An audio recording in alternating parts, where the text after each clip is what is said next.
It stink. It stink. Is those just stink socks standing up in the corner from last week, my nigga?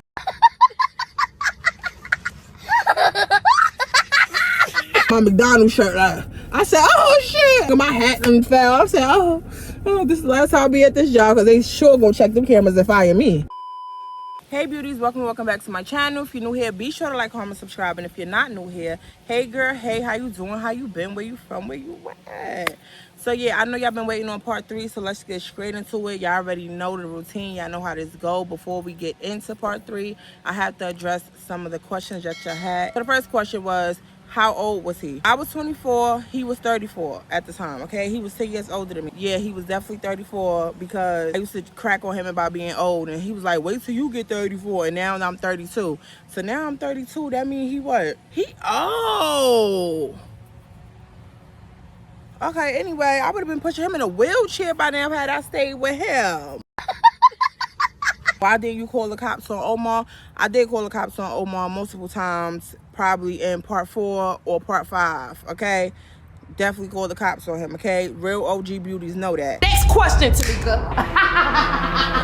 You seem like you always the victim. You play victim. I'm taking all the accountability. Everybody know when I do a story time, I be fully transparent. I tell what I did. I tell what the person did. Just because I didn't get into what I did yet don't mean I ain't do nothing, okay? This shit is about to get messy. Even if I am the victim, I'm never the victim. Somebody will do something to me, right? And I will be the victim. And then I will change myself into the villain because I will do some get back stuff that will be far, way worse than what they did. I genuinely don't give a fuck. So I never, ever played the victim. I'm always the villain, okay? And I'm okay with that. On myself. On myself, on my life. Like, well, this wasn't really a question. This was a statement. Somebody commented and said basically, oh, I'm lying about the story time because there's no way all of this happened. I didn't call the cops. This person don't exist. My real OG beauties that know me, that been on this channel for years, y'all know Omar exists. Y'all know he's a real person. He's a real character. Okay? So now, getting on to part 3. In part 1 and part 2, I told y'all basically a lot of the things that we went through. So when I do a story time, I like to put myself back into this position where I was. Back into that house. Back into that, you know, so I can tell it the way it was from back then. I don't like to tell it from the changed perspective of Charisma now. I like to put myself back there. And I'm also like a visualizer. Like I visualize story times. Like as somebody's telling a story time, I visualize it and I'm in the place with them. So I did come around and I got some footage. I'm gonna insert that clip, explain it to y'all, and then we can move on. So as you can see, this is the side of Spartanburg that me, Omar, and the kids stayed on. Do you see this? It's the boondocks. It wasn't nobody around. It was nothing but warehouses, train tracks. Super boring. Fuck no. And you see the gas station where everything went down where my mother used to work. This was the gas station on the corner where he used to accuse me of doing stuff with people. Oh. So remember I told y'all he used to walk down the street anytime that I would come to the gas station if he felt I was taking too long. So we're going to speed it up a little bit. But if you go straight down here, my house was on this block. So this is the meat and potatoes of the story. This is the house where everything took place at. Yeah, you see that yellow house? That was the first house ever. You see how big that yard was in the backyard? The backyard was huge. Now, this is the same block he was running down with the trash bag. The time my mother was chasing him, she only chased him a little bit, but he was running. Why are you running? So if you go straight down, this is where we used to go buy our drugs from. It was right down the street. You could even walk to it. But we used to get it from this lady. As you can see around you, it was boring. I don't know where the hell I moved to. I was like, yeah, let me stay with this nigga because it's boring. He's just doing any fucking thing. I'm taking y'all to the park where we used to be at. If you go down here and you see this house right here, you see this grass right here, he used to get chased by these 2 pit bulls every time he walked to my house. He used to get mad at me. Oh, I had to walk. The dog chased me. Nigga, those dogs is your friends. Oh, no shame. But this is the park that we used to be in, you know, watching the sunset and all that extra shit like that. It was just giving like dumb bitch type of vibe. Like, this used to be my favorite park back then. It's a waterfall over there. You see them guys right there? Yeah, they at that waterfall. It was a nice little place to be when it was nothing to do. We used to bring the kids here, and it also was a playground across the street from this. So we used to take them over there to play. Yes, y'all, you see the brown in the grass? I wasn't the first one to drive over this. Everybody does it. This is the strip that I used to work at. You see that Walmart over there? I didn't work in that one. That was the grocery store we used to go in where he used to get mad that the females was looking at him. What? So you see this McDonald's? Yes, I used to work in this McDonald's, and I used to go right across the street. You see Zaxby's right there. That used to be Hardee's. They shut it down. It's now Zaxby's. But back in the day, it was Hardee's. You see this is Southport. You go all the way down 8 miles, boom, you in the West. Okay, we had to come in the car to do the story time because the man started cutting grass as soon as I was getting comfortable. And y'all know I like to tell story times in nature. But anyway, let's keep it going. So part 3. So basically, a lot of people was like, he did all of this. He's this type of person, Charisma. Why didn't you leave him? And that's because back then, I had no boundaries. I didn't even know what boundaries meant, okay? I had low self-esteem. I was very insecure from, you know, my past relationships, getting cheated on, dogged out, all types of stuff. I had abandonment issues, y'all. Like, I remember being young. Of course, I was raised by my mother's side or whatever the case may be. And my father, he was supposed to be coming to get me on the weekend. He had to work. He did security. He still do security now, but he had to work or whatever. So he would call and be like, hey, I'm gonna come get you today. It's Friday. I will pack my bags and I will wait by the fire escape because I'm waiting to see when his car gonna arrive. It would never arrive. Imagine waiting and the person that you waiting on never arrived. I wanted my father to arrive. So I guess he got called into work. He couldn't come. He said, okay, I'm gonna come get you the next day. The next day turned into next week. So yes, I have real bad. I'm not gonna say now, I had real bad abandonment issues. I was scared to be alone. I would just stay in relationships even if they were bad for me because I did not want to be alone. I was scared to be alone. And Omar was obviously scared to be alone too because he said that so many times. Like I said, we trauma bonded. Like, I just wanted that love. You feel what I'm saying? Like, I always craved to have a certain love even as a little girl. And I feel like I was robbed of that. I really didn't get that, you know, being raised by my grandmother. I know she loved me down. I know my parents loved me down, but they was young at the time. So I really was craving for something that I could not find when I was young. So I was looking for this type of love in different men, and these men were horrible. You are what you attract. As far as him putting his hands on me, at the time I really didn't see it as a problem because growing up in a household that I grew up in, it was a very toxic environment. So I would see all the adults fighting all of the time. My aunt hitting on my uncle. I would see my mom and her boyfriend fighting. It would be glass. It would be police everywhere. I was so used to seeing cops. I thought they lived with us. They was at our house all the time. The ghetto. It was always ambulance. It was always fights. It was a lot going on. As a child, my mother was with this guy, and I seen him beat my mother for so many months until she finally decided to get her get back. And then she ended up in jail when she finally got her get back. She basically proved he was the aggressor, so she got out or whatever. But that man is still to this day living with only one lung because of the way he beat my mom, to the point where she can't even have kids. Feel me? That's why I'm her only child, because he done beat her so bad. So I watched that growing up as a kid, and them saying, no, we're play fighting. Stop the cap. We're doing this, we're doing that. So I thought it was love, okay? When Omar was doing what he was doing to me at the time, I didn't see nothing wrong with it because that's how I grew up. Oh, if they don't put their hands on you, they don't love you. You get what I'm saying? The kind of bond that we had, it was so crazy. It was like we were one of the same, but we also was damaged. Like, the stuff we've been through in our past, you could tell we both was damaged, and we was damaging each other. Because you know what they say, hurt people hurt people. And yes, we was hurting each other. All the years in our relationship, we was hurting each other, okay? This is only part 3. It is so much more to come. This is nothing yet, okay? This is nothing yet. I stayed because I genuinely loved that man. No, I'm lying.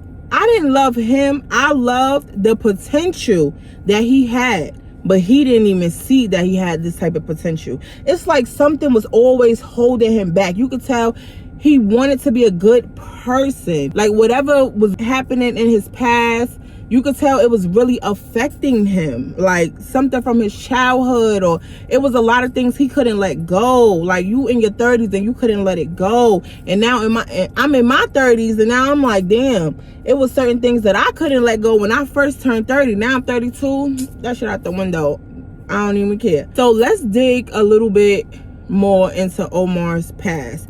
I'm only going to speak on the stuff that I know, the stuff that he have told me, his family have told me, people have vouched, they have been around. I'm not going to talk about the stuff that I don't know. I'm not going to assume it's his story to tell. That's another thing. If he was to get on YouTube and tell about his past, he would probably make a killing with the money, okay?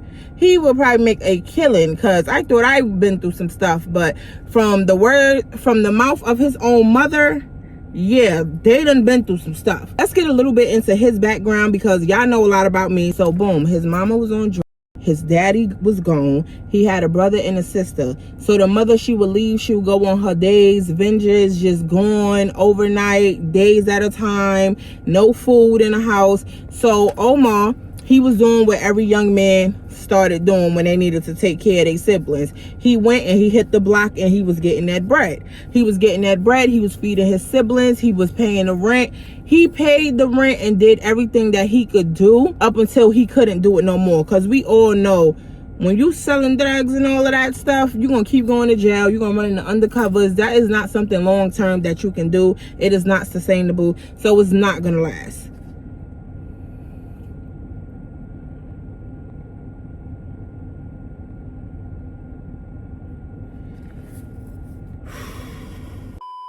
So at this time, he was basically living in Dade County. He was living in Miami, whatever. His mother was gone. She left. Long story short, one day the lady ain't never came back. They was like, oh, where's she at? Months later, they wound up getting evicted. Everybody homeless now. So now everybody trying to figure it out. The brother and the sisters, they going from auntie, uncle house, all types of family house. They doing what they do. Eventually, the sister, she get on her feet. She become a police officer in another state, okay? Remember that his sister is a police officer, because that's going to be very important in the parts that's coming later, okay? His sister becomes a police officer. The mother is still missing in action. Omar's brother is now in jail. He doing a bid. He doing a few years, okay? At this point, Omar's homeless. He trying to figure it out. Mind you, he got 2 kids by 2 different baby mothers. The second one he was in a long-term relationship with. They broke up. She got with a new man, kicked him out.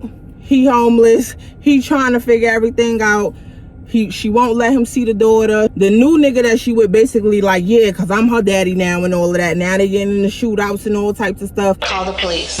He not allowed to see his kid. He not allowed to do none of that. Long story short, a couple of months passed. The baby mother wound up getting evicted. She ain't have nowhere to go with the little girl, so she dropped the little girl off to Omar and told Omar keep her for a few hours. A few hours turned into a whole month with him being homeless in the street with that little girl. Crazy?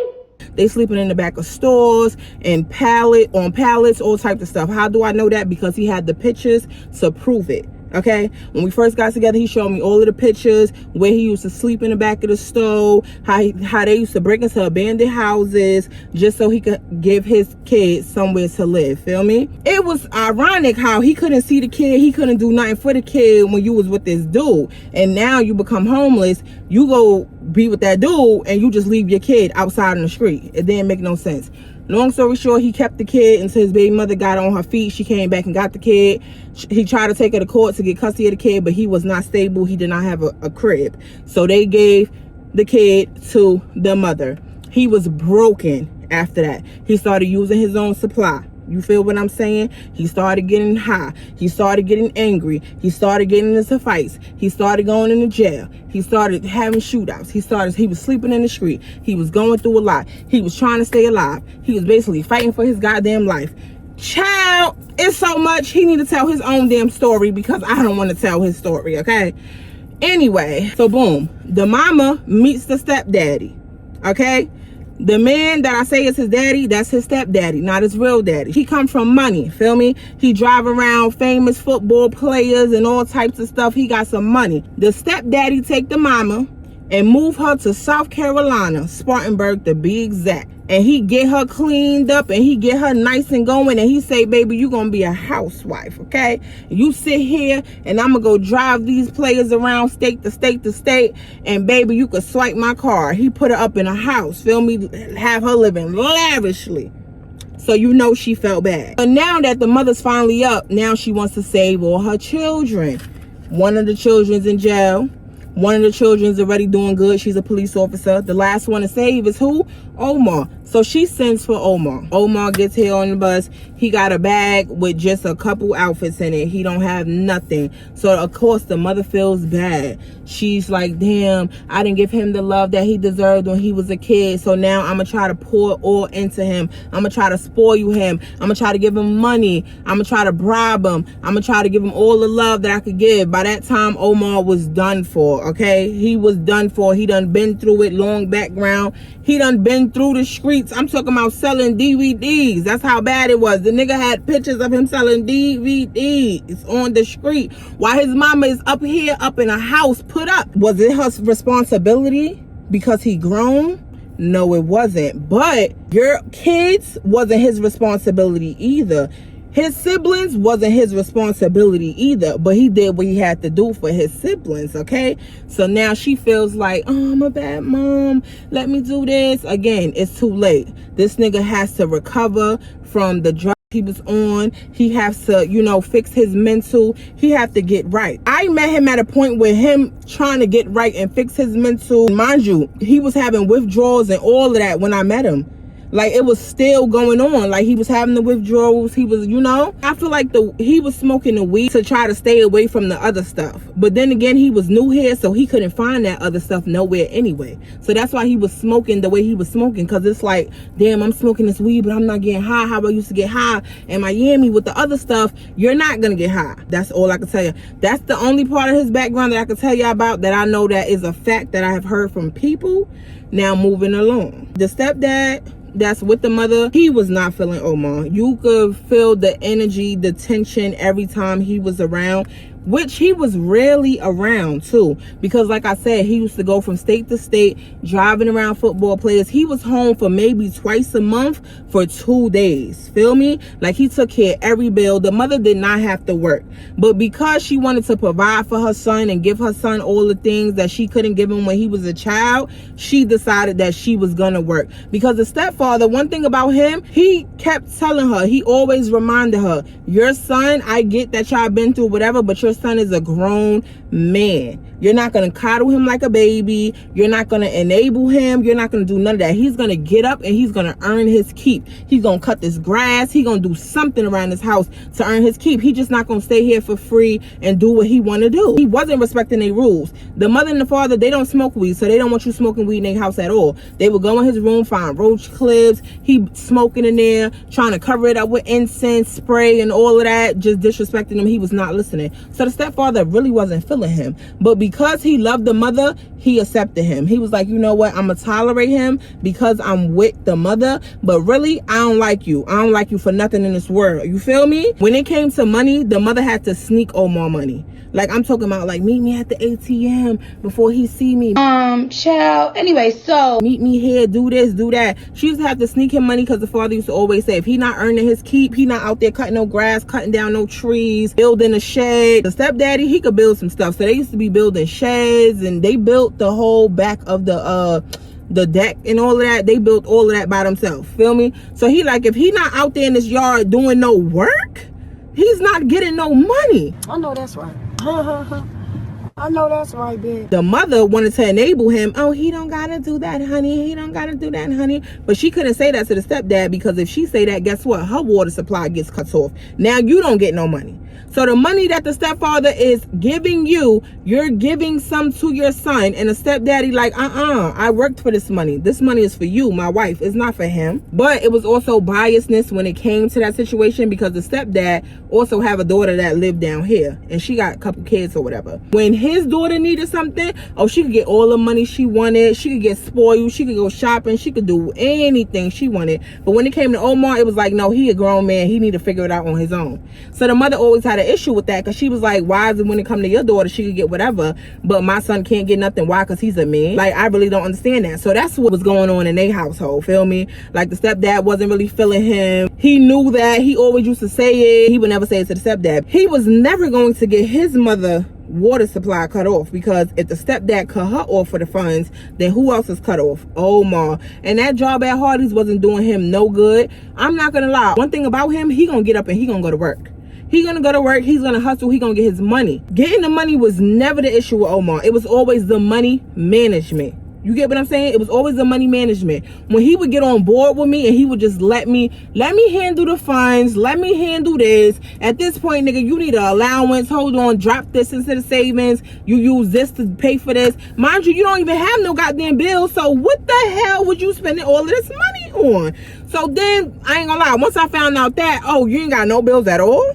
Mommy pay your phone bill too? Oh baby, I'm gonna at least need about $300 every time you get paid every 2 weeks. And he ain't have a problem with giving me that little $300. So he gave me a little $300. You keep $7, I'll take this $3. Cause I need this $3. Because you living here with me, you know, you gonna start contributing. So yeah, he got up on his Zoom when it came to that. So he was contributing to a couple of bills, okay? It was little bills, okay? $300, that was paying like what? The lights and the water. Everything else, I handled, which wasn't much. I had Section 8 food stamps. Well, I was getting $350 in food stamps every month because I had all of them damn jobs. They had cut me down and they had gave me $350. So now we had to budget and actually buy real food with real money. What? Bro, what are you talking about, man? We was making it work. We was making it work, honey. I know it was the best situation, but we was making it work. I would have rather did it with him than did it alone at that time. Like, I was really afraid of being alone at that time. Like, I craved the love. I was desperate. Like, I'm like, no, I can't be alone. I'm so scared. Girl, stand up. What if we get robbed? What if somebody come in the house? How I'm gonna protect the kids? I don't even have a black. Like, what I'ma do? Like, hell no, okay? So one day, me and the kids up over at his mama house or whatever, right? So boom, the dad, he's on his way home. Me, Omar, the mama, we all on the grill. We grilling the kids some food. They got some snacks. Everybody having a good time. They playing in the back. The mama got them the toy bin. They got all their toys out there. They got the little pool out there. Everybody having a great time. One thing about it though, his mother always made sure my kids had the most fun, okay? The most fun. She was because Troy's mother also accepted my 2 kids when I got with him. She was the second person that I was with their son that actually accepted my kids. Like, even when I was with King back then, remember his mother was like, oh, she got 4 kids. She got 4 kids. I don't want her with my son. She got 4 kids. His mother actually accepted my children. You feel what I'm saying? I only had 3 kids at the time. She accepted my kids. So we was over there, we grilling, everybody having a good time. They drinking. Did I forget to mention to y'all in any other parts that the mother is also alcoholic? Yes, girl. She used to pay me to go to the liquor store for her. She play victim all the time, but really, she's a drunk ass bitch. Yep, she's a vodka girl. She's a vodka girl. Her and her son, drunker than a motherfucker. Just a drunkie. That's all that is. All the time. All the time, okay? Alcoholics. But with her, you can't tell, because I guess she older, so she know how to hide it. So she'll just be walking with her purse like the bad bitch she is, feel me? You know? But with him, you could tell, because he used to be loud, belligerent, extra, and all types of stuff. So they sipping or whatever. I'm not doing none of that. I'm trying to smoke my joint in the corner, because one thing I did have at this time, before she disrespected me, but I did have some respect for the elders. So I had some respect for his mama, okay? So I would have to go off, sneak off in the woods, because they house is by the woods. I'll sneak off real quick, like the blunt, whatever, you know? Just so it's not around her and the kids and she ain't got nothing to say about it. Because I don't really drink, so I don't want to drink with y'all. So we sitting out there, everybody chilling. The father pulls up. The father goes in the house. He comes right back out. He whispers something to the mother. One thing about the father, he never addressed Omar, because I guess Omar was not his biological child. So he didn't want Omar to feel some type of way. So he would always, when he had a problem with anything Omar did or whatever, he would go to the mother and tell the mother, go address your son. He grown enough to know this. Why should we have to tell him?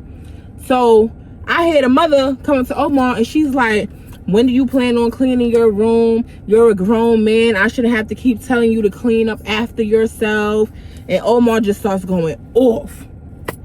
Oh, my room is on the other side of the house. Why is y'all going in my room anyway? I'm a grown-ass man. I don't get no privacy. Blah, blah, blah. This is what I'm talking about. You want to ruin my life. You want to do this. You want to do that.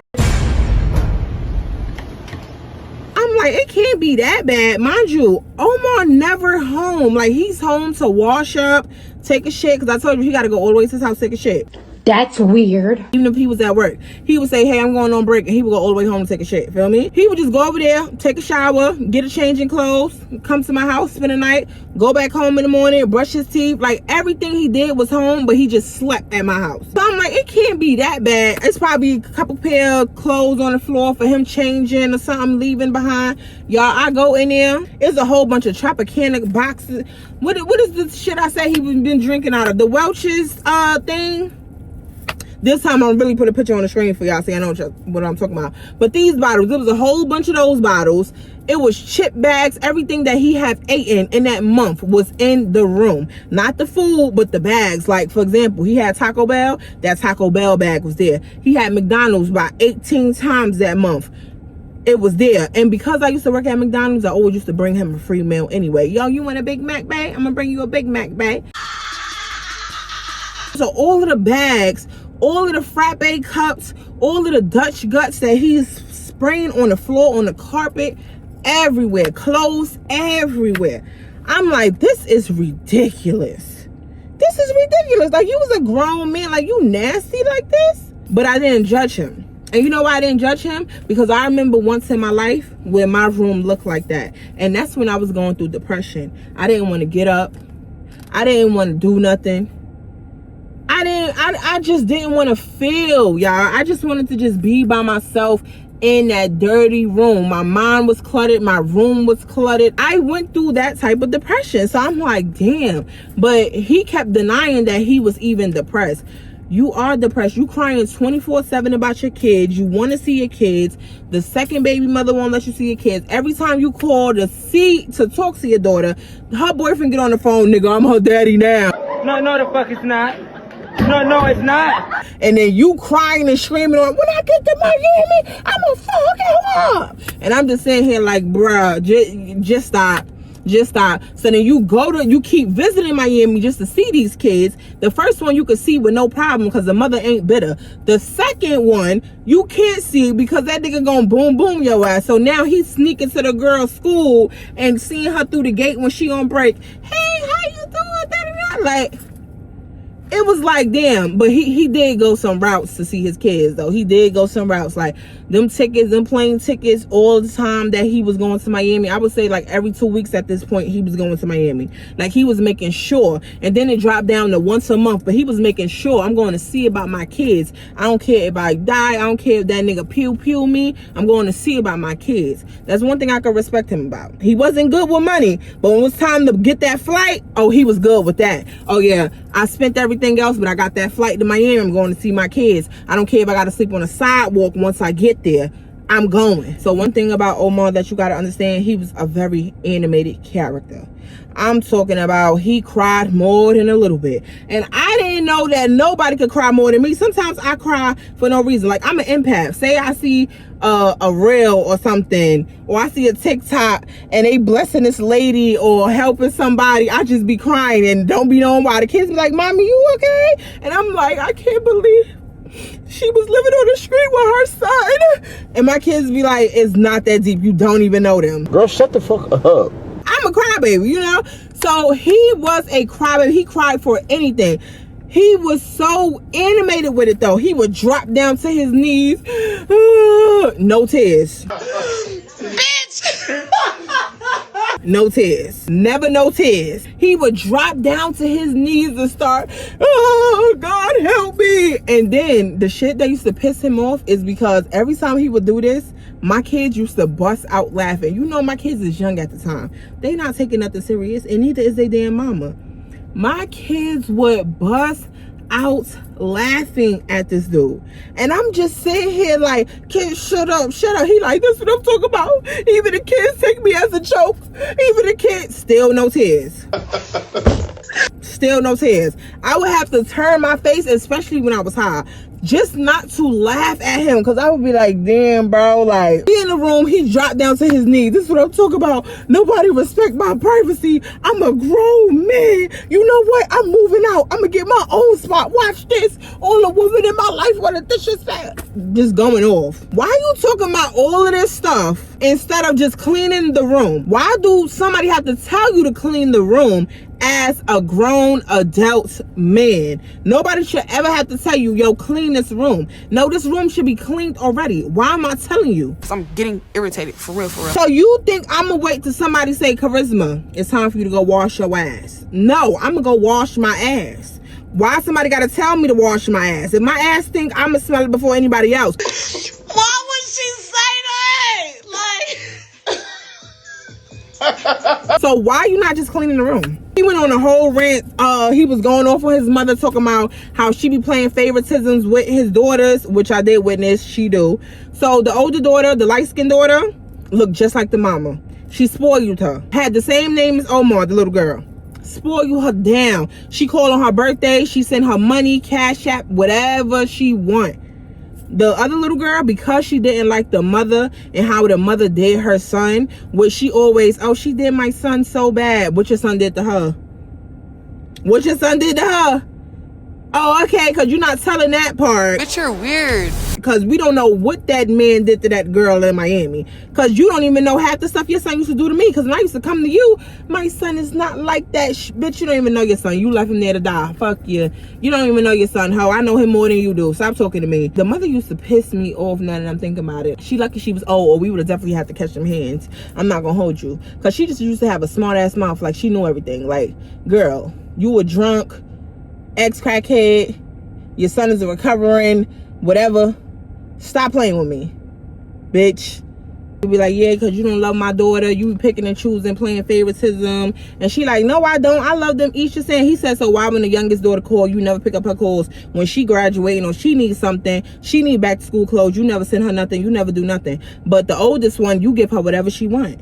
And she's like, no, it's not like that. It's because I don't really talk to the other baby mother, because you know me and her, I don't want them problems and da-da-da, all these excuses and stuff.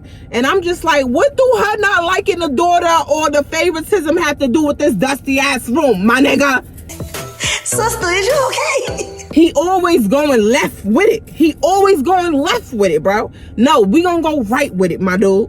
Clean this room. This shit dirty and it stink. It stink. Is those just stink socks standing up in the corner from last week, my nigga?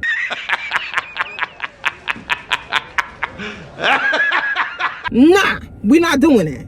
We not doing that. You want to be dirty in your own house on your own time. Since you a grown ass man, go cry in your own house. Because you talking about. Me and him basically got into it because I said what I just said to y'all. Why are you talking about all this stuff when you could just be cleaning the room? You talking about the daughters and all that. This is what I'm talking about. It's a woman in my life. Y'all against me. Y'all hate me. I said, you know what? I'm not finna do this shit. At this point, I was already used to it. I was already used to his fake tears. I was already used to his breaking down. Nobody loved me. Boo-hoo. I'm a victim, please. I had a hard life. Hug me, please. Hug me. He wanted you to hug him so he could be like this here. Crying, but no tears. You had to see it. It was animated, bro.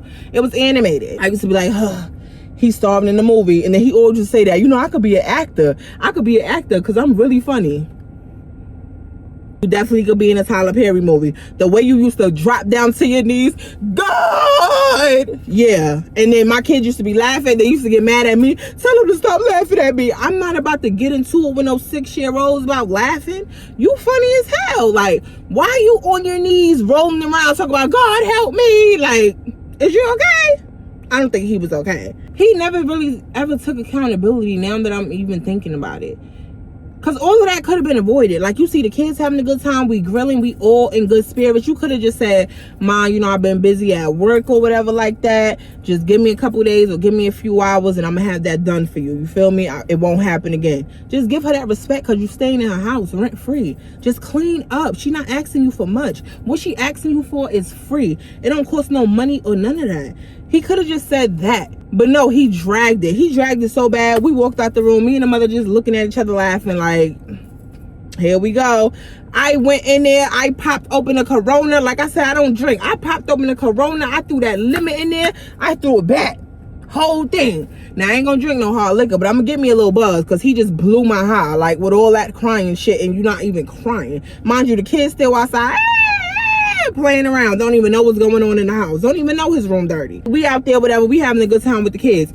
This man wanna still be mad. This man is slamming the patio door, coming in and out the back of the house. He is stumping, trying to get attention because he mad. Nigga, you stumping on motherfucking grass. We can't hear that.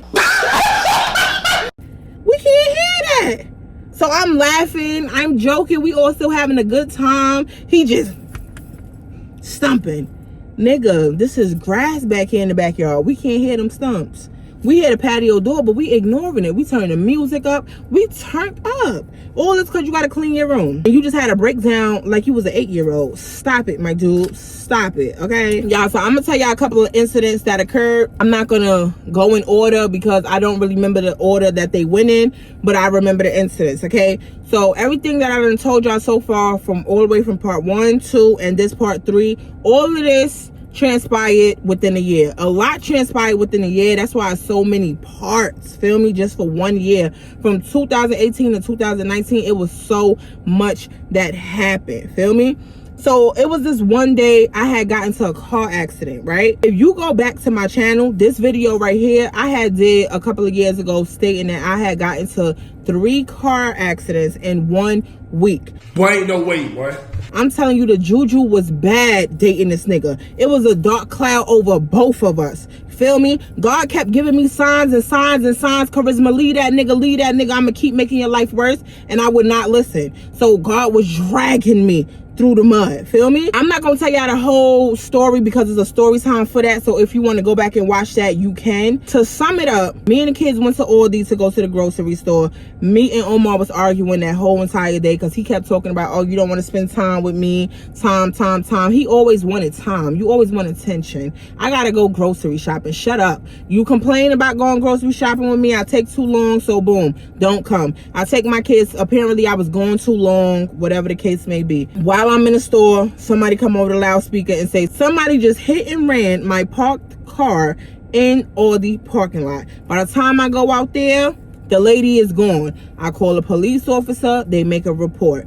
Now at this point, I'm heated. I'm in the car, Omar keep calling me. One thing about Omar, he will call you back to back to back. You can't GPS nothing on your phone. You can't look up nothing. He is calling back to back to back. When you block him, he is calling from text now, text free, call free, whatever. He's calling from many different numbers, texting at the same time. I'm like, my brain, bro, I can't even think. He's on the phone just yelling and yelling and yelling, like, shut up. So I'm arguing with him. I'm telling him to shut up. So now at this point, we heading downtown. We at the red light. Omar keep calling, I hang up the phone. Somebody hit the back of my car, running to the back of my car. Again, we at a red light. It's raining. This lady not paying attention. She on her phone texting. I'm on my phone arguing, but I'm paying attention though. It's a red light. We can't move, lady. The way she hit my car, you would think she was going 40 coming to the back of me. She hit my car, whatever, my neck flew. I said, oh. Instantly, I felt the pain in my back, my lower back. As soon as she hit the car, Omar's on the phone, whatever. He's still going. I said, shut the fuck up. You talking about all this irrelevant shit, spend time with you. Nigga, this girl just hit me from the back. He's like, oh, that's good for you. That's good for you. That's good for you. Shut up. I said, nigga, that's good for me. I got the kids with me, you idiot. Oh, I didn't know you had the kid. Hang up on you, not talking to you. He keeps trying to call, I'm not answering him. The cops come. The same cop came from the first incident that just happened an hour ago when a lady hit and ran my car. I wasn't at fault for that. Now this lady hit and ran my car. I wasn't at fault for this. And then the other incident when I got my car hit was one of my aunt friends. He backed into my car. So I wasn't at fault for none of the 3 incidents. It's pretty ironic how I get my car hit, the same one that I let you drive and do what you want to do in it, while I pay all the payments for it and put the gas in it and clean it. This car keep getting hit. Something ain't right. The devil is working. Mind you, I'm sleeping next to the devil every night. And I can't even see it because I'm the devil too. We both was the devil. We both was the devil at that point. So boom, I guess he tells his mother calls me, oh, I'm gonna come get the kids. I didn't know what to do. I didn't know that we were supposed to act dead, go to the hospital and collect the check. I never knew that. All I know is I sent him and his mother came to pick up the kids. They took the kids to their house or whatever. I left, I went home because I told them I didn't want the ambulance, but as soon as I got home and I got out the car, I'm like, my back, something is wrong with my back. So then I wound up having to go to the ambulance. That was one of the incidents where it was weird because, like, how you gonna say that's good for me that the lady hit me and my kids is in the back seat? How was that good for me? Because you arguing with me about spending time. Like, you're a weirdo. And how was that good for me when you drive this same car too? How you gonna get to work? You drive this same car. Good thing my car was still drivable, but it was ugly. I was like, oh, hell no. Anyway, I wound up getting insurance checks, whatever. They fixed the car. My insurance went up, obviously, from the hit and run because my own insurance had to pay for it because she hit and ran my car. And all they wanna, well, we don't really have cameras in the parking lot. Well, bitch, you better get some. I need you to relax right now. Me dealing with Omar was kind of like, you know how they be saying people be getting kidnapped or whatever, and then the victims, they be having like Stockholm syndrome. I kind of felt like I had that a little bit because everything that he would do, even if it was bad, I would defend it. And then to me, it felt like I would rather stay and deal with everything that he's doing than be alone. Being alone felt more scarier than being with somebody that was mentally ill. You feel what I'm saying? I feel like we both was kind of like mentally ill and wasn't ready to address it, because I never was ready to address it. I never thought to myself back then, oh, I need to see a therapist, I have a lot of trauma. No, I was all like, oh, I'm hurt. Motherfuckers gonna be hurt too then, cause shit, hurt people, we just hurting each other. Fuck it, let's do it. I've been hurt my whole life, let's do it. Cause in the South, y'all gotta think about it. I grew up around my mother's side my whole life, right? I seen my father's side a couple times throughout the year, but then when they moved out of state for real, because they moved to Delaware before they moved to South Carolina, but when they moved out of state for real, it was like, okay, all of these years in my teens and adulthood, I don't know y'all no more. Like, I was with y'all when I was, what, 7, 8? So me coming down here, I didn't know them like that anymore. I knew they was my family. So I have family out here now, probably just one extra family member. But when I came here, it was just my aunt, her 2 boys that she was raising. One had just graduated high school. The other one was like, what was he in? Like, I think he was in like 5th or 6th grade. And then I had my cousin. What did I name him? Jeezy. I had Jeezy, and Jeezy had his wife, Mexicano, and they 3 kids. So that was the only family. And mind you, they lived all the way on the west side, and I lived all the way on the east side. And we wasn't that close because I didn't grow up with them. They wouldn't just pop up at my house, hey, I'm coming to check on you, what you got going on? Like, it wasn't like that. So I always felt so alone. So I was like, I'd rather just stay and be with him so me and my kids won't feel alone. Like, at least his family accept us, his mother take us in. Like, she treat my kids good, she treat me good. I'm talking about gifts. Unlimited gifts. Anytime this nigga did anything, like for example, that time that he did all of that, beating me up and dragging me and all of that, the next day, me and my kids showered with gifts, him and his mom, all the time. It's like they would give us hush gifts or something. Like, it was so weird. I'm like, there's no way you beat my ass like that. And then I get all of this stuff. I get flowers. I get everything that I wanted. Even got me a, what's the things when they had first came out, the crock pot shits. I had got one of those. I remember his mother, she had decked my kids out. I'm talking about all new winter wardrobes, new winter shoes, everything, coats, big coats. Like, they was nice. They was some fly coats too. She loved her some Burlington, Ross, and Marshalls. Every time she went there, she would call me, Charisma, what's the kid sizes? What's the kid sizes? And who am I to turn down some free gifts? What? Nah, I'm taking that. Oh, you need help with the bill? Sure do. I need at least like 200. I know that's right. I need like 200. Like, what? Like, we all spoil you, we all doing this, so let's do it then. Yeah, I could have a better life without him. I could learn how to be alone. I could seek help. I could seek mental help. I could seek therapy. I could do all of that. All of that sound too hard at that time. I wasn't willing to put the work in. I wasn't ready to make that step forward. The first sign to get help is to admit that you need help. And I was not admitting that I needed help at that time. I thought I was a normal person. Toxic behavior was a normal for me. I thought that was the normal thing. I thought it was okay to fight in relationships. I thought that it was okay if you put your hands on your spouse or your spouse put their hands on you. I thought it was okay to be verbally abusive, because even though he was physically abusive in some points of the story time, I was verbally abusive. I started getting very verbally abusive after that first incident that he dragged me. I would just say anything like, nigga, please, that's why you can't even see your kids. Nigga, you fuck. He'll be like, bro, but if I punch you in your shit right now, you gonna be crying. If you hit me, we gonna have a problem. Nigga, you ain't punching nothing. Go punch that nigga at the gas station. Oh, you can't. So now that's how it was going now. So it was no more him hitting me. It was we fighting with our words. And I'm always winning because you can't beat me. You can't beat me when it comes to words. You could beat me in them hands, but you can't beat me when it comes to words. So he started to see that I was saying stuff that really hurt him and really broke him down. I was really bruising his ego. And he piped all the way down. And he made himself the victim to everybody. Everybody who would listen, he would make himself the victim. He would start some shit and then I would say some crazy shit back. The person would hear me say what I said and not what he said. And he would say, you see what I'm saying, bro? You see how she treat me, bro? You see this? And the person would be like, that's crazy. I would not even be with her. Nigga, you didn't hear what he just called me? You didn't hear what he said? Bruh. This the shit that used to piss me off with him and his mother. He used to do some shit to me, right? His mother used to know he did some shit to me.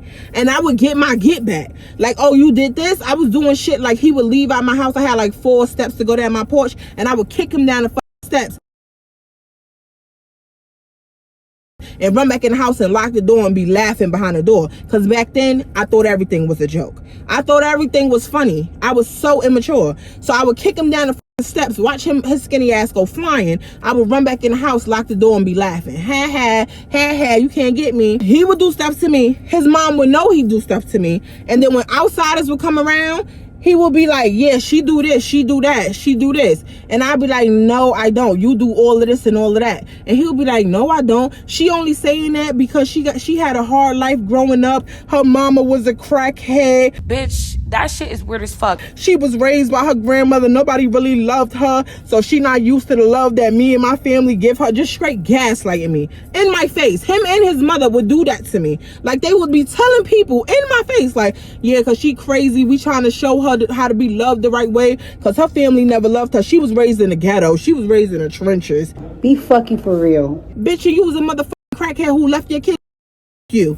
What are you talking about? Like, don't be try to use my past against me to make me seem like I'm the villain and shit. Like, nah, we not doing that. How about we both villains? How about we all 3 villains in the story time? Me, the mama, and Omar. We all villains. Not just me. Don't try to, oh, she doing this, she doing that. Why am I doing that? You did what you did.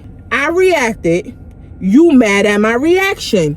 That's not fair. That's not fair. You see the double standards? And now all of a sudden, oh yeah, because her mother was this and her father this and this, that, and she had such a hard life and that's why she's like this and she needs to heal. They would gaslight me all the time. And I would just be sitting there like, maybe I am the crazy one. They would really make me think I'm crazy. He would hit me and then be like, I didn't even hit you. I don't even know what you're talking about. Bitch, you're a liar. You're a fucking liar. You see? I knew I didn't like this hoe. And I'd be like, yes, you did hit me. He'd be like, did anybody see me hit her? Bro, you hit me as soon as they left. What are you talking about? And I would look crazy. People be looking at me like, you need to go get her some help. Because ain't no way she making up lies like that. Ain't no way she saying you done banged her head to the wall and we ain't see none of that. Yeah, because as soon as y'all went out there, he banged my motherfucking head to the wall. Then I came back holding my head, and you like, what happened? He banged my head to the wall. Y'all know she dramatic. You know she had a hard life growing up. You know her mother was a crackhead. I said, God damn, you keep bringing up the fact that my mother was this. Let's talk about your funky ass mama. Because I'm tired of you keep bringing up my life every time you do some shit. Like, stop making me seem crazy, bro. Like, just stop doing it, because it's weird. I know I was glued to this man. You could tell he manipulated me so much and gaslit me so much, because when my family started to notice different things, and you know, kids, they talk. So my kids will be at my cousin's house a lot, especially on the weekend. So they will be over there, and I guess my kids will say it to them, like, yeah, you know, mommy and Omar be over there play fighting and stuff. He was dragging her and this, that, and the third. And my cousins and stuff, they would be concerned. So they would try to call me, be concerned about it, and I would slowly try to, like, cut them off just so I could defend his behavior. Like, no, that never happened. The kids are just seeing stuff, and they'll be like, Charisma, no. They're telling me exactly what's going on in that house. It's real toxic. And I'll be like, no, it's not even like that. Like, they don't even know what they talking about, even though they're right. They're completely right. And then he would already be in my head telling me, like, oh, you need to cut your family off. They all jealous of you. None of them like you. This, that, and third. I mean, two things could be true at the same time, but it was not giving that back then. It was not giving that. Everybody was concerned, like, you gonna leave this man alone. The only one who wasn't concerned was my aunt, because like I said, she wanted me to marry the nigga. Something was off for her. Something was off.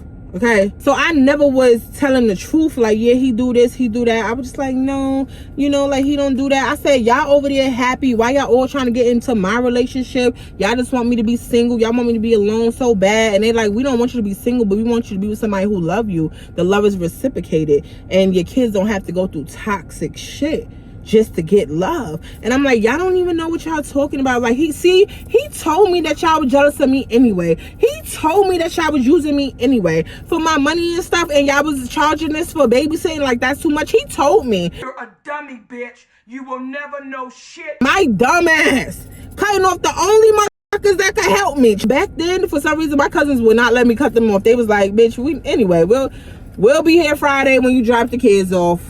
We not doing the dumb shit, Charisma. We not doing it this week. They knew I was off too. Everybody knew I was off.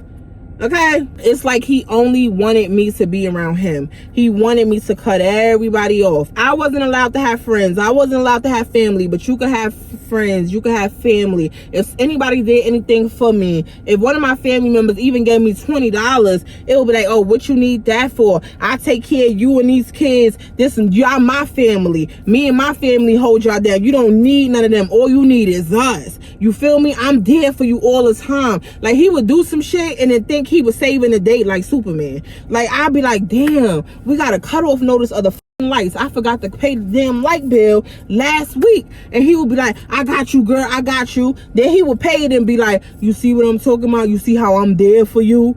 You see how I'm there for you and the kids? You see, your family would never do that. Me and my family, we always here for you. You know? That's why I be telling you, you only need me. You don't need nobody else. We all we got. We in this together. Feel me? We building this. One day you gonna be Mr. And then he said his last name. Yeah, you gonna be my wife because I plan on marrying you. That was always the goal. When I first met you and I said I'm home, when I was in you, yeah, you gonna be my wife. I want you to be my wife. I want you to have my kids. I'm like, yeah, this bitch is crazy. I want this, I want that. I said, I'm sorry, but I do not want no kids with you. Why the this man started crying? And I'm not talking about the get down on the knees fake tears. I'm talking about real crying. I said, oh, you could actually real cry? No.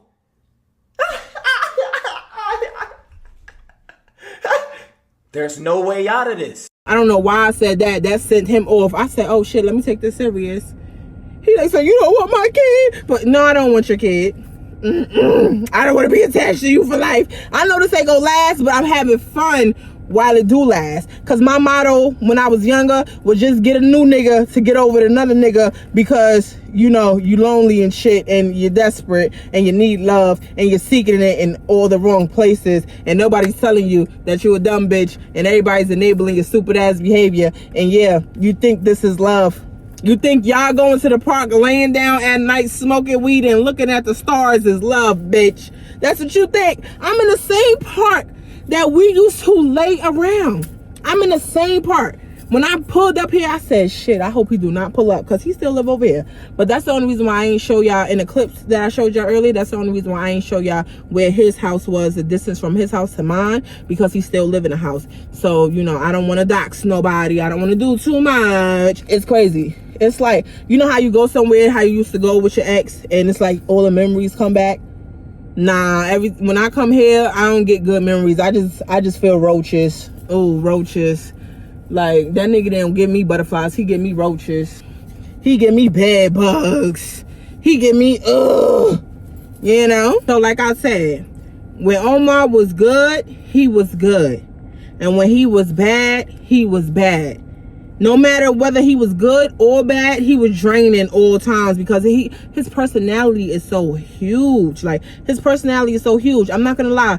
He was a wise dude. He could put you on to some shit. Like, the way he can talk, the way he know his shit, like, he book smart, he street smart. Like, all of that wasted potential. All of that wasted potential. Like, you could have been something. Like, you know, you could have been more than a drunk. You could have been something. I was always rooting for you. I was always rooting for you, you know? But like I said, he was stepping up. He was trying. He was doing his big one. He was picking up overtime at work. Y'all, it was like 30 days within a relationship. 30 peaceful straight days. No arguing, no bickering back and forth, no none of that. You feel me? Like, we was on one accord, one page. Feel me? He was doing right with the money this time. He only started doing right with the money when he knew him going to Miami was coming up because he wanted to be responsible to get to Miami type shit. You feel what I'm saying? But like, really? You couldn't do this the whole relationship only when you knew you was about to go to Miami? You know what? Let's go on this 30-day grind. That's what he was saying. Let's go on this 30-day grind, babe. Let's do all the overtime that we could do, babe. Let's stack up this dough, babe. Why? So you could use this to go to Miami? Nah, son, I'm not helping you. I'm gonna do my regular 3 days at Walmart. You tripping. I'm gonna do my regular days at McDonald's. I ain't doing no overtime to help you get to Miami. Especially, nigga, you ain't even taking me. And I haven't even been to Miami. But I'm not gonna lie, he used to ask me, could me and the kids go with him to Miami? And no, you just said you and this dude was doing shootouts and all of that. We need to be safe. We don't know what you was doing down there. You could be the ops. And I wasn't going down there to get pumed. So no, I was staying in safety. You go by yourself and you go sneak to your daughter's school and go see her between the bushes and shit. Hey, I love you, you know, one day mommy's gonna give you to me. Are you that delusional? He put in all them false ass hopes in that girl head. Never happened. To this day, never happened. So boom, now he's about to go to Miami in a week. I get my tax money, feel me? But I'm lying about how much I got because I don't really want to share with the nigga. I ain't gonna lie, I don't really want to share with a nigga. Like, yeah, you giving me like 300 every 2 weeks or whatever, but I'm giving you that back plus more. I've never met a nigga that be like, here, babe, take this 300. And during the 2 weeks, borrowing the 300 back and then don't give it back. Then when you give it back, it's like, hold on, so now you really owe me 600 because that, but it's like you giving me the money. It's like you giving me the money to hold for you and then you just asking for it back in small increments. Yo, babe, you think you got 40?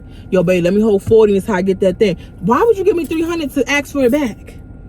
So he used to do little shit like that all the time. So I'm like, I'm already up on game. You know, females, we always 10 steps ahead of the nigga, feel me? So I'm like, this is what I'm gonna do. Boom, we always was in the mall. I take my kids to the mall and he comes with us. One thing I told y'all, he liked to shop. He loved the mall. So I take my kids to the mall. I ain't gonna lie, back then I had a spending problem too. I was good with money, but I also had a spending problem because we still was fresh out of New York. You know how New York is real flashy, so you gotta have the Jordans and all of that. Was I really getting them for me? No, I'm more like a Nike girl, Adidas girl, you know, a normal girl, you know, give me some Aces and I'm good with that. But Jordans, it never really was my thing for real. I mean, I wore them in New York because it was like the trend, but I don't live in New York now, so I don't gotta keep up with them trends. I could wear what I like when I want to wear. So I was getting my kids Jordans or whatever. I'm like, yeah, what Jordans y'all want, da-da-da-da. So they get all their Jordans or whatever.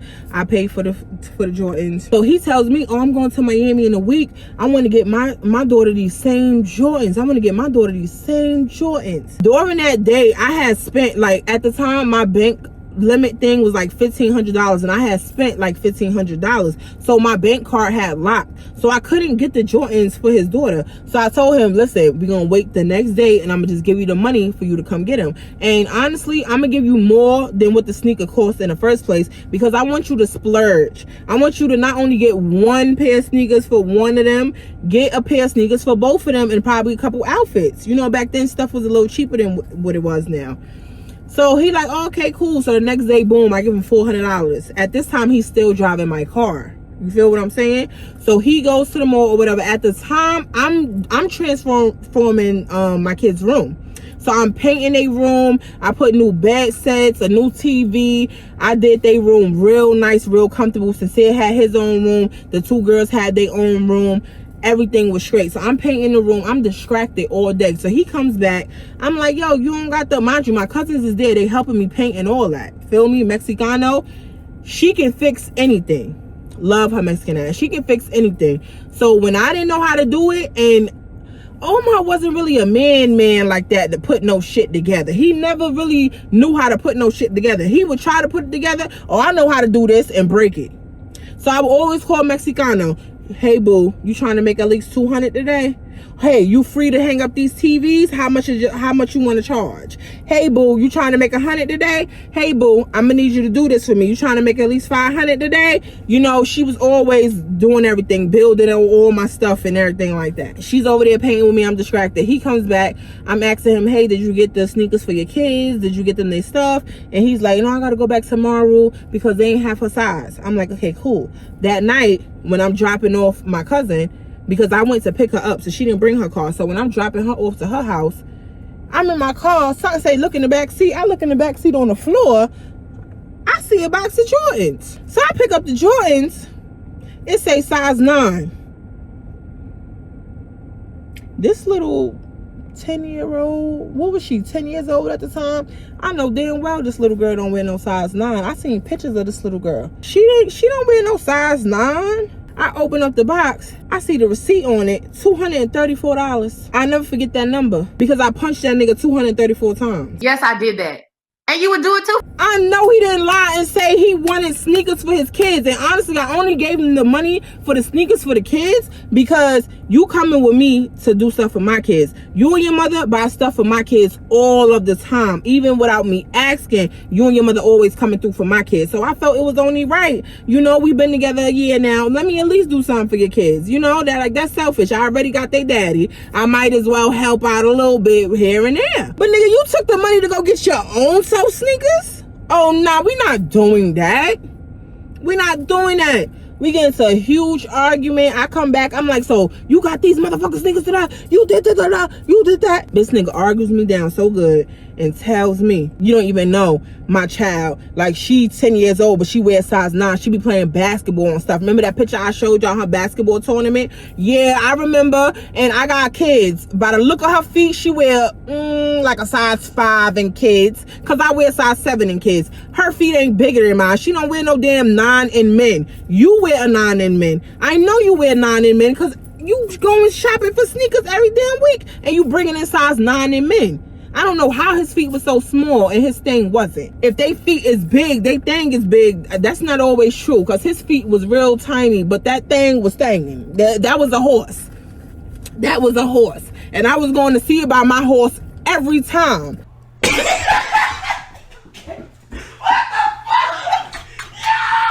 I was going to see about my toxic horse every motherfucking time. You feel what I'm saying?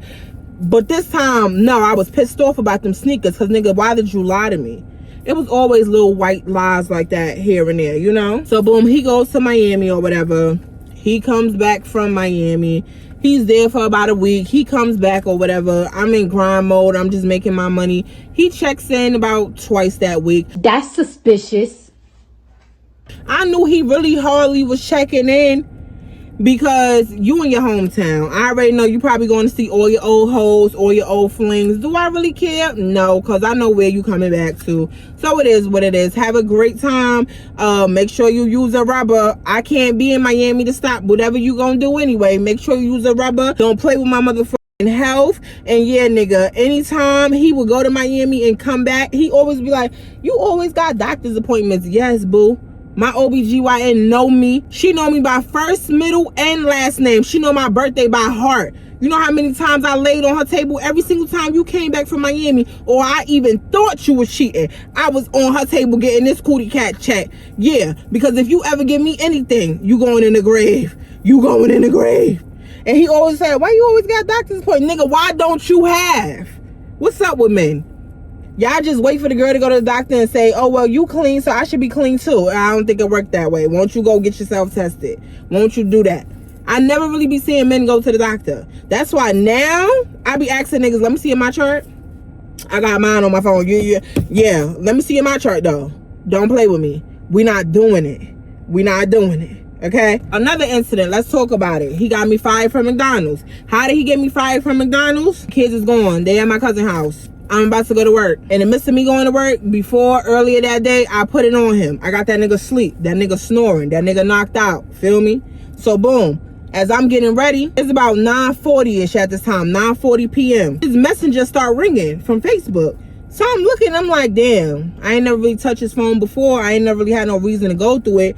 But it's something like Mimi. You know how them names be long? Like Mimi, single bad bitch activity 2004. Like those usernames like that.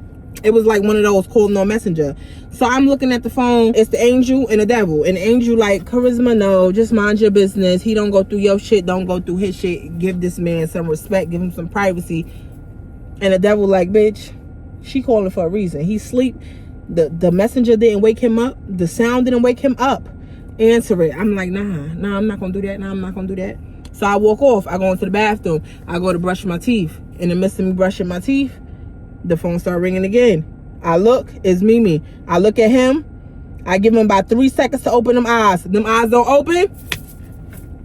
I said, hello? She said, bitch, who the fuck is this? I said, why you calling my man phone? Oh, that is my man. That's a my motherfucking man. He was just with me in Miami. Bitch, you feel me? Stop playing with me. I said, bitch, you and your man. Your man sleep right now. Our man is asleep. I just put it down on him. Put it down. So I turns the video part on. I show him sleep. I said, I bet you can't do this. Bet you can't do it like me. Bet you can't do it like me. You all the way in Miami. Come get this nigga out of my bed. Oh, you can't. Cause you talking about. So she arguing, going off. I'm like, bitch, get the fuck off the phone. I got better shit to do. So now hangs up on her. I look at him.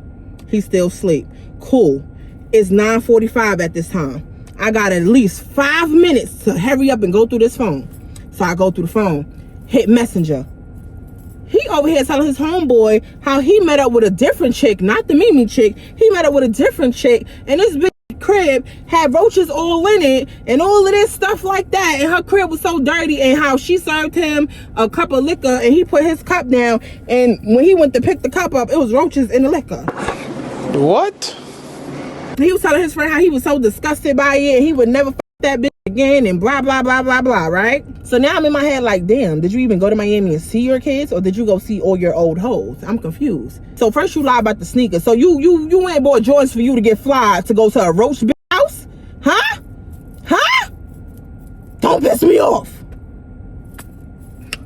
Calm down, Charisma. Okay? But no, because it's putting me back in them same emotions that I was. You did all this to go to a roach house. Okay, cool. So he's telling for that. So then I go to another recent message from a girl. So I go to the girl like, oh, you left your shirt here. He also told his friend that he left his shirt at the house because there was roaches crawling on the shirt. The same Superman shirt. The same motherfucking Superman shirt, feel me? So he said he left the shirt at the house. So I go to the messages. I'm putting 2 and 2 together. I said, hold on. So this the roach bitch right here. Went to her page, investigated. I said, oh, she look like an old bitch that drink a lot of Coke 45s. I ain't worried about this bed drinking bitch. Fuck her. So then I go to the Mimi messages, and the Mimi, the same girl who was on the phone, she's a liar because she was telling me how they just linked up. But in the messages, you see him trying to link with her, and she like, oh, my dude here, try to come at this time when he leave. Oh, he not leaving right now. Don't come. So he never even linked you. He went to the roach bitch house instead. So Mimi, you sitting there lying. In the midst of this, Mimi starts calling the phone again. And she starts calling the phone. I go to look up. This nigga eyes shoot open. He's staring at me. I'm staring at him. He's staring at me. I'm staring at him. He's staring at me. I'm staring at him. This nigga jump up. He jump up like he was Superman. He was right in my face. Oh, why the fuck you got my phone? I don't disrespect you like that. Why would you go through my phone? I said, oh, you in that roach bitch. Fuck are you talking about? You was in that roach bitch house, you dusty ass nigga. I start laughing in his face. I start clowning him. You can tell he's embarrassed. I said, look at this look like she drink all types of motherfucking cores, bitch. This motherfucking bitch, you over here with Mimi crack looking ass. Like, I'm going in. He's embarrassed. He like, why would you go through my phone? Why would you do that? I said that bitch was calling. So I had to tell her, our man is asleep. What is you talking about? So he like, I would never do that to you. Yeah, because niggas don't call me. Niggas don't call me. He like, oh, but when your baby father call you a messenger, you don't see me going off. Yes, you do. Yes, you do. You be saying, oh, don't talk to him no more. I'll take care of you and the kids now. Fuck that nigga. These my kids now. The same thing that your baby mother nigga is saying to you about your kid, you be saying that to me about my baby father. I'm like, dad, now I do all of this for them. That nigga don't do shit. That nigga do shit like twice a year. Fuck that nigga. Go to hell. Anyway, at this point, y'all, I knew I was gonna be late to McDonald's. I just knew I was gonna be late to McDonald's. I said, oh shit. So then, boom, he drives me to work. The whole time he's arguing with me about me going through the phone. I'm calling him roach bitch. Don't talk to me, talk to that roach bitch. Don't talk to me, talk to that roach bitch. He like,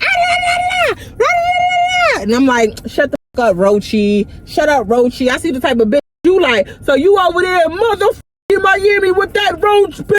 You done left your Superman shirt, bitch. Like, I'm going off. He really ain't got shit to say. He just saying the same thing over and over. Why you go through my phone? Why you go through my phone? Nigga, fuck you in that phone. I don't give a fuck. Fuck that bitch. Fuck you. Fuck them roaches, nigga. Fuck that Superman shirt. Nigga, fuck everything you stand for. He like, yo, you disrespectful. Yeah, bitch, do something about it. Oh, okay. So I go to McDonald's. I'm working my shift. I say I'm in my shift about an hour. My phone start going off. I guess he wasn't listening during the argument. I told him I spoke to the Mimi chick. So I guess he figures out I spoke to the Mimi chick and told her and showed him sleeping, and now she going off on him and all of this and all of that. He comes back to McDonald's, pull me over the counter. I'm laughing. Mind you, it's only 3 of us that's working there. It's the manager, the cook, and me. Who gonna take the orders now? He done dragged me over the counter. I didn't want to stay and keep getting embarrassed, so I got in the car with him. He on the way to the crib. At this point, I'm fired. I go back the next day, they fired me. You know? So, I'm like, damn, this nigga just, how you mad at me? Because I found out about the roach bitch and all this. Like, what? How the fuck you? Nigga, how you the victim? Nah, because you went through my phone. So? Like, what? All because of the... So you gonna drag me over the counter? Cool. Like, nigga had my McDonald's shirt. Like, I said, oh shit, nigga, my hat done fell. I said, oh, this is the last time I'll be at this job, because they sure gonna check them cameras and fire me, because this nigga just dragged me. So I'm like, damn. So we driving back to the house, this nigga arguing with me the whole motherfucking time. Oh no, because you disrespectful, and why would you answer my phone? I said, man, f you in that phone. I said, better yet, give me that phone, because yeah, you supposedly at that roach house. What roach bitch? I don't know who you talking about. I haven't been at no girl house in Miami when I went. Oh, you lying? So now he driving. Nigga, I'm trying to make us crash. I'm over here grabbing for the phone. He over here with the wheel. We about to go in the woods. He talking about, you gonna kill us. I said, yeah, we both gonna die today. Fuck you talking about. Give me the phone. Give me the phone.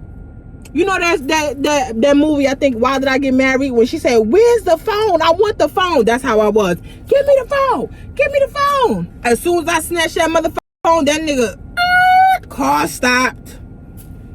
That nigga snatched that phone. He threw that shit on the floor. He started stumping that motherfucker out. This nigga breaks the phone. I said, damn, bro.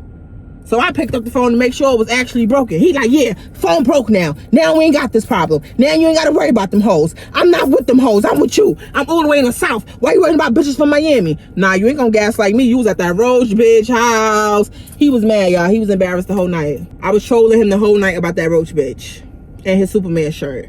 I said, I hope you ain't leave your Superman socks to go with it. Bitch ass nigga. Yeah, I was going off. He wasn't used to that. He was used to the quiet version of me, the accepting anything. Oh, no. You done did so much to me. I'm turning into you, low key. Okay? So yeah, roach bitch. What the fuck you talking about? You was at that roach bitch house, yeah. You broke your phone, but guess what? Your Superman shirt is still in Miami at the roach bitch house. Yep, I win, you lose. Y'all, we argued that whole night. Mind you, the Mimi girl, when I went through their messages, she sending him all types of naked pictures and shit.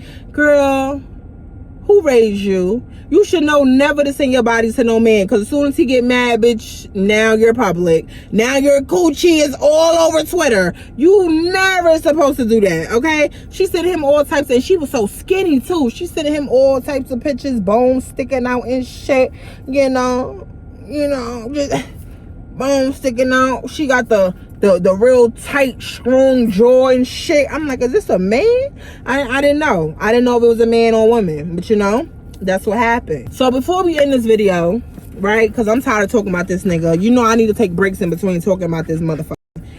Before we end this video, Omar was the type, because he was older than me, he would always remind me of that. I'm older than you. I know more than you. I'm wiser than you. You need to listen to what I say. You need to listen to what I do. I've been through everything you've been through. I've been through a lot, way more than you. I know everything. I'm a know-it-all. I'm the oldest. You need to listen to me. And then he would try to tell me how long it should take me to heal from something. He would be like, anything that happened in your childhood or whatever, if you still talking about it, you need to hurry up and get over that. How the f you gonna tell me how long it take? But yet you crying about your mama leaving you homeless. You ain't over that, but I gotta get over the shit that I've been through? How you gonna tell me when to heal and how I should heal? Who are you? Well, I'm older than you, so I've been through that, so I know how this go already.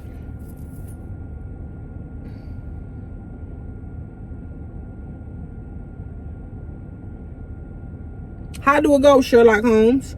How do it go?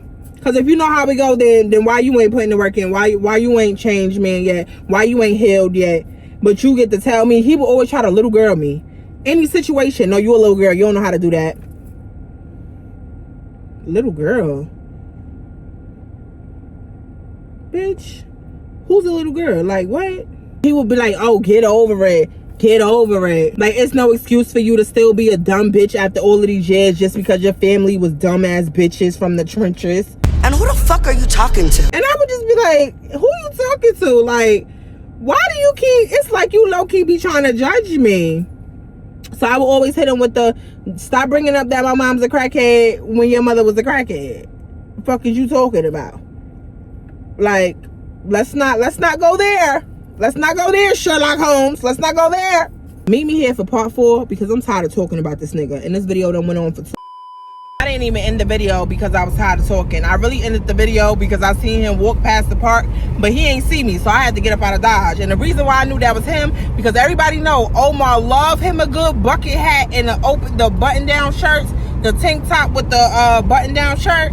He loved him that, okay? So I knew it was him with that damn bucket hat. I had to get up out of there. I had to go. But yeah, love y'all.